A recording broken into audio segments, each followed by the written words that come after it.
ఈరోజు ఎర్లీ మార్నింగే నేనైతే లేచి నా ఓలా తీసుకొనైతే నేనైతే శ్రీహరిపురం అయితే స్టార్ట్ అయిపోయాననమాట.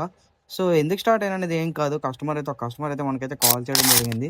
ఈ మోడల్ వచ్చేసరికి ఒప్పో రెనో 2ఎఫ్. కస్టమర్ యూజ్ చేస్తుండగా సడెన్‌గా షేడ్ అయితే వచ్చింది. సో, ఈ షేడ్ ఎలా వస్తదనా అని అడిగారు కస్టమర్ అయితే. ఇదైతే వాటర్ డ్రాప్లెట్స్ వెళ్ళిపోవడం వల్ల ఎల్ఈడీ స్క్రీన్ కదా! అంటే ఇది ఎల్ఈడీ. ఈ డిస్‌ప్లే వచ్చేసరికి ఫ్రంట్ ఫింగర్ అనమాట. సో, ఈ డిస్‌ప్లేస్‌కి ఏటవుతదంటే వాటర్ డ్యామేజ్ అయితే మాత్రం ఇలా షేడ్ వచ్చేస్తది. ఇంకా మొత్తం స్ప్రెడ్ అయిపోద్దనమాట. సో, కస్టమర్ అయితే మంచి రీజనబుల్ ప్రైస్‌లో మంచి డిస్‌ప్లే వేయండని అని చెప్పారు. అండ్ ఫోన్ అంతా చాలా కొత్తగా అయిపోవాలి. ఎటువంటి డౌట్ కూడా రాకూడదు. చేంజ్ చేసినట్టు అలా చేయండి అని అన్నారు. సో, కస్టమర్ చెప్పాను, "అన్న ఇది 5జీ కాదు కదా! నార్మల్ డిస్‌ప్లే వేసుకోండి" అని చెప్పాను. సో, మంచి క్వాలిటీ ఉన్న డిస్‌ప్లే, నార్మల్ డిస్‌ప్లే తక్కువ బడ్జెట్‌లో అయితే వేయమన్నారు. మంచి క్వాలిటీ ఉన్న డిస్‌ప్లే వేసి కస్టమర్‌కయితే బ్యాక్ డోర్ కూడా చేసి టెంపర్ గ్లాస్ అండ్ పోల్స్‌తో ఫినిషింగ్ చేసి కస్టమర్‌కి దగ్గరుండి నేనైతే డెలివరీ ఇచ్చేసాను. సో, రీసెంట్‌గా మనమైతే డెలివరీ అండ్ పికప్ స్టార్ట్ చేసాం కాబట్టి మనమే పికప్ చేసుకొని మనమైతే కస్టమర్‌కయితే డెలివరీ ఇస్తున్నాము కదా!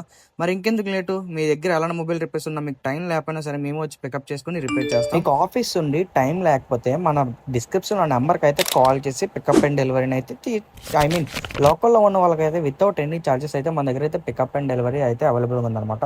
ఐ మీన్ గాజువాక రేడియస్‌లో 5 కేఎం బిలో అయితే 5 కేఎం వరకు అయితే మనమైతే పికప్ అండ్ డెలివరీ సేమ్ డేలో అయితే చేసి ఇచ్చేస్తాం. సో, మీ దగ్గర కూడా ఎలాంటి మొబైల్ రిపేర్స్ ఉన్నా మన డిస్క్రిప్షన్ నెంబర్ అయితే కాంటాక్ట్ అయిపోండి.